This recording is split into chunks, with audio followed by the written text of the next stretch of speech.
ঘন জঙ্গলের ভেতর খাবারের খোঁজে ঘুরছিল এক ভয়ঙ্কর বাঘ। হঠাৎ সে চোখ তুলে দেখল একটা ছোট্ট বানর গাছের ডালে বসে আছে। এই শোন বানর, আজ তোকে ধরেই খাবো। খেতে পারেন বাঘ ভাই, কিন্তু একটা কথা। কি কথা? আমি এই জঙ্গলের নতুন শক্তির রাজা। আমার পেছনে ভূতের দল আছে। আমাকে কেউ ধরতে গেলে ওরা বেরিয়ে আসে। ভূত?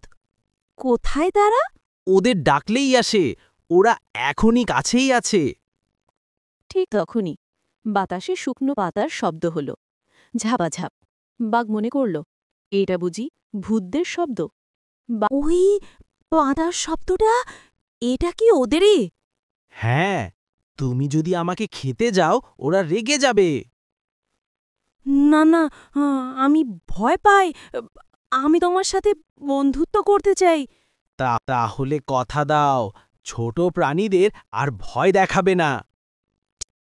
ঠিক আছে, আর কাউকে ভয় দেখাবো না, প্রতিজ্ঞা। ভালো, তাহলে নিরাপদ পথে যাও, আমি দেখিয়ে দিচ্ছি। ধন্যবাদ বানর রাজা। মাথা ঠান্ডা রেখে চললে জঙ্গলেই শান্তি থাকবে। বাঘ প্রতিজ্ঞা করতেই বানর লাফাতে লাফাতে হাসতে লাগল। বাঘ তখনও ভাবছে ভূতগুলো কোথায়, আর বানর নিজের বুদ্ধিতে খুশি হয়ে গাছের ডালে চড়ে বেড়াচ্ছে।